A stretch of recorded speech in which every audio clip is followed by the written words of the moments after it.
ইন্নাল মাউতাল্লাযী তাফিররুনা মিনহু ফাইন্নাহু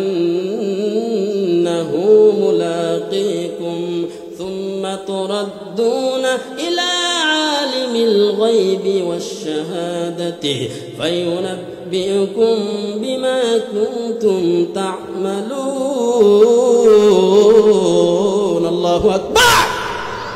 আরেকটু জোরে বলেন আল্লাহু আকবার। এই বান্দার যখন মৃত্যুর সময় হয়ে যাবে, আল্লাহ পাক রব্বুল আলামিন এই ব্যক্তির মৃত্যুর সময় আসমান থেকে রহমতের ফেরেশতা নাজিল করে দিবেন। সুবহানাল্লাহ। রব্বুনাল্লাহু সুম্মা ইসতাকামু তাতানাজ্জালু আলাইহিমুল মালায়েকা আল্লা তাখাফু ওয়া লা তাহজানু ওয়া আবশিরু বিল জান্নাতিল্লাতী কুনতুম তুআদুন। আল্লাহু আকবার। আল্লাহ রব্বুল আলামিন ওই ব্যক্তির মৃত্যুর সময়ের বাজার একদল রহমতের ফেরেশতা নাজিল করে দিবে। ওই সমস্ত ফেরেশতারা মাথার পাশে বসিয়া এই ব্যক্তিকে বলবে, বান্দা রে, ওয়ালা তাহিনু ওয়ালা তাহজানু, তোমার ভয় নাই, চিন্তা নাই, পেরেশানি নাই। ওয়া আবশিরু বিল জান্নাতিল্লাতী কুনতুম তুআদুন, আমরা তোমার কাছে আগমন করেছি তোমাকে সুসংবাদ দেওয়ার জন্য। ওই বান্দা বলবে, কি সুসংবাদ, কি সুসংবাদ? ওই সমস্ত ফেরেশতা বলবে, বান্দা রে, আল্লাহ পাক রব্বুল আলামিন তোমাকে তো জান্নাতের মালিক বানায়া দিছে। তখন বলবে বান্দা, আমি তো বিশ্বাস করি না। এই মুহূর্তের মধ্যে ওই রহমতের ফেরেশতারা আল্লাহকে ডেকে বলবে, আল্লাহ তোমার পাগল তো বিশ্বাস করে না গো মালিক। তখন ওই মুহূর্তের মধ্যে আল্লাহ পাক রব্বুল আলামিন ওই সমস্ত বান্দাদের সামনে, ওই ফেরেশতাদের সামনে ওই বান্দাকে দেখানোর জন্য আল্লাহর জান্নাত উত্তোলন করে তুলে ধরবেন। সুবহানাল্লাহ। জোরে কন্যা সুবহানাল্লাহ। এই মুহূর্তের মধ্যে জান্নাতের হুরেরা ওই ব্যক্তিকে এরকম ইশারায় ডাকবে, কথা বলবে, দরজায় দাঁড়ায় দাঁড়ায় গান শোনাইবে। নাহমুল খালিদাতু ফালা নাবিদু, নাহমুল খালিদাতু ফালা নাবিদু, ওয়া নাহনু নাইমাতু ফালা নাবাসু, ওয়া নাহনু রাইদাতু ফালা নাবখাসু, তুবা লিমান কানা লানা ওয়া কুননা লাহু, তুবা লিমান কানা লানা ওয়া কুননা লাহু। আল্লাহু আকবার। আরেকটু জোরে বলেন আল্লাহু আকবার। ওই ব্যক্তির মৃত্যুর সময় আল্লাহ পাক রব্বুল আলামিন আসমান থেকে রহমতের ফেরেশতা নাজিল করবে। কানে কানে বলবে, বান্দা তোমার ভয় না, চিন্তা নাই, তোমাকে জান্নাতের সুসংবাদ দেওয়ার জন্য আল্লাহ পাক রব্বুল আলামিন আমাদেরকে অবতরণ করাইছে। এই বান্দাকে যখন এরকম জান্নাত দেখাইবে, হঠাৎ করিয়া আল্লাহ পাক রব্বুল আলামিনের হুকুমে মালাকুল মাউত আজরাইল আলাইহিস সালাম উপস্থিত হয়ে যাবে। এই ব্যক্তির জানটা, রূহটা এমন ভাবে কবজ করবে, এই ব্যক্তির রূহটা এমন ভাবে কবজ করবে একটু টেরও পাইবে না। এই ব্যক্তির মৃত্যুর যন্ত্রণা কেমন কইল হলো, হঠাৎ করে এই বান্দার চক্ষুটা বন্ধ হয়ে যাবে, মৃত্যুর যন্ত্রণা হবে না।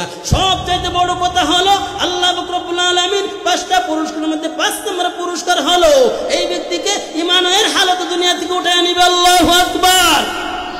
আমরা ঈমানের হালতে যাইতে চাই তো ইনশাআল্লাহ। যদি কোনো বান্দা ঈমানের হালতে কালিমা পড়তে পড়তে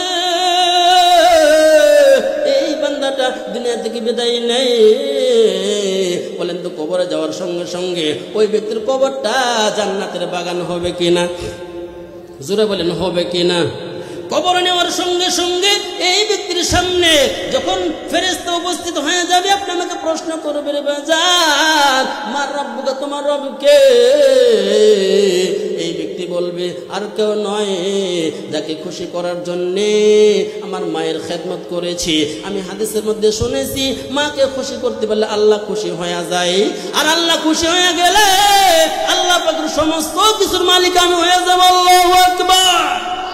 যখন এই ব্যক্তি কবরে চলে যাবে, প্রশ্ন করবে, মান হাদার রাজুল আল্লাযী বুইসতু ফীকুম, আল্লাহর পয়গম্বর কবরের সাথে রাস্তার যোগাযোগ হয়ে যাবে। রাসূলকে উত্তোলন করে দেখাইবে, বান্দারে বলে তো মান হাদার রাজুল, ওই ব্যক্তি কে? 3টা সওয়াল কবরে সহজ হয়ে যাবে। আল্লাহু আকবার। জোরে বলেন আল্লাহু আকবার। কোন খেদমত করলে? মায়ের খেদমত বাজার, মা বাবা যদি আপনি আমার প্রতি সন্তুষ্ট থাকে, তা নবী রাহমাতুল্লাহ আলাইহি বলেছে ওই ব্যক্তিকে 5টা পুরস্কার দান করবে। কয়টা বলেছিলাম? 1 নম্বর বরকতের হায়াতের জিন্দেগি দান করবে, 2 নম্বর সকল প্রকার আপদ বিপদ থেকে হেফাজত করবে, 3 নম্বর হলো আল্লাহ পাক রব্বুল আলামিন আপনি আমাকে সম্মানের মালিক বানাইবে, 4 নম্বর হলো আল্লাহ তাআলা হজ করার তৌফিক দান করবে, 5 নম্বর হলো আল্লাহ তাআলা আমাকে শেষ বিদায়টা কালিমা পড়াইয়া কবরে নেবে। সুবহানাল্লাহ। আর একটা হলো বান্দা যখন কিয়ামতের ময়দানে আল্লাহ পাক রব্বুল আলামিন বান্দাকে ডাকবে, বান্দা রে আমাকে পাওয়ার উদ্দেশ্যে তোমার মাতা পিতার খেদমত করেছ। এই বান্দাকে যখন আল্লাহ কিয়ামতের ময়দানে ডাকবে, ডাকার পরে বান্দা হাজির হয়ে যাবে, আল্লাহ পাকের সামনে দাঁড়ায়া যাবে। আল্লাহ পাক রব্বুল আলামিন এই ব্যক্তিকে ডাকবে, ডাকার পরে ডান হাতে আমলনামা দিয়ে বলবে, বান্দা তুমি তোমার জান্নাতে চলে যাও। আল্লাহ পাক রব্বুল আলামিন যখন বলেন তো ডান হাতে আমলনামা পাওয়ার পরে বান্দার মনটা খুশি না ব্যস্ত থাকবে? আরেকটু জোরে বলেন, খুশি না ব্যস্ত?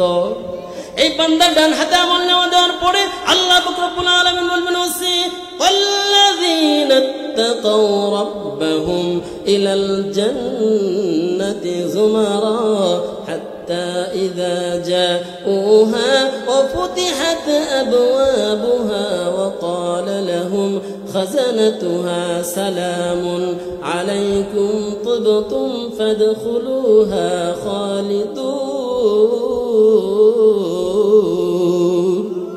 আল্লাহ পাক রব্বুল আলামিন বান্দাকে বলে, বান্দা রে আজকে তোমার আমলনামা নিয়ে জান্নাতে চলে যাও। এই কথা বলার পরে আল্লাহ পাকের হুকুমে বান্দা পাগল পারা হয়ে দৌড়ায় চলবে জান্নাতের দিকে। যত দৌড়াইবে দেখবে একটা গেটের মধ্যে তার মায়ের নাম, আর একটা গেটের মধ্যে বাবার নাম, তার বাবা মার জান্নাতের মধ্যে। আল্লাহ পাক রব্বুল আলামিন হুকুম করবে, বান্দা রে আজকে তোমার জান্নাতে যাইতে পারো। আজকে তোমার 2টা জান্নাত সামনে উপস্থিত আছে, একটার মধ্যে মায়ের নাম লেখা আর একটার মধ্যে বাবার নাম লেখা। এই ব্যক্তি যেইটার মধ্যে চাইবে আল্লাহ পাক রব্বুল আলামিন কিয়ামতের ময়দানে এই বান্দাকে উন্মুক্ত একটা ফিকির করায় দিবেন। সুবহানাল্লাহ। এই জন্য বলতেছিলাম রে বাজান, যারা মায়ের খেদমত করবা, বাবার খেদমত করবা, বাবাকে খুশি করাইয়া মাকে খুশি করাইয়া যদি কবর পর্যন্ত পৌঁছাইতে পারো, আল্লাহ পাক রব্বুল আলামিন আপনি আমাকে 5টা পুরস্কারে পুরস্কৃত করবে। এই 5টা পুরস্কার আমরা চাইতো ইনশাআল্লাহ। দুনিয়াতে 5টা, আখিরাতে 1টা। এই 6টা পুরস্কার মালিক আমরা কে কে হতে চাই? একটু জবান দিয়ে বলেন আল্লাহু আকবার। 2টা হাত উঠে আল্লাহকে দেখে, আল্লাহ আমরা 6টা পুরস্কার চাই। জোরে বলেন আল্লাহু আকবার। আর একটু জোরে বলেন আল্লাহু আকবার। এই জন্য বলতেছিলাম রে বাজান, এখন এমন একটা সময় হয়ে গেছে সন্তান মাকে চিনে না, বাবাকে চিনে না। 2-4 দিন গেলে সুন্দর একটা টুনটুনি বউ পাইয়া মাকে বলে যায়, লাইলিকে পাইয়া মাকে বলে যায়, বাবাকে বলে যায়। বলেন তো আপনাদের সমাজে এরকম যুবক ভাইরা আছে না নাই? জোরে বলেন আছে না নাই? এই জন্য কিতাবের মধ্যে এসেছে তুমি যে আচরণ করবা মায়ের সাথে, এরকম ভাবে তোমার সন্তান তোমার সাথে আচরণ করবে। কিতাবের মধ্যে এসেছে এক সন্তান বাবাকে বাটি দিয়ে মাইপা বাদ দেয়। কি দিয়া? বাটি দিয়া বাবাকে মাইপা দেয়। এখন দাদা নাতিনে কথা কয়, দাদা রে খুব তো কষ্ট হয়, নিজের অধীনে কোনো কিছু নাই, সন্তানের অধীনে যখন সব চলে যায়, বলেন তো মা বাবা অসহায় হয় কিনা? নাতিনদের সাথে গল্প গুজব করে, বলে বাইরে আমার তো যেই বাদ তোর মাইদ আমার তো পেট ভরে না। নাতিন একদিন হঠাৎ করে দাদাকে একটা বুদ্ধি দিল, দাদা যেই বাটি দিয়ে আমার আম্মা জান তোমাকে বাত মাইপা দেয়, এই বাটিটা ভাঙ্গা লাও। কি করো? ভাঙ্গা লাও। আরেকদিন খাইতে বসে, খাওয়ার পর হঠাৎ করে টেবিল থেকে বাটিটা ফেলাই দিয়েছে ইচ্ছা করে। যখন এই বৃদ্ধ বাবার সন্তান সারাদিন ডিউটি করার পরে সন্ধ্যায় বাড়িতে আসছে, বউয়ের চিল্লানি ঘরের মধ্যে কোনো কিছু আর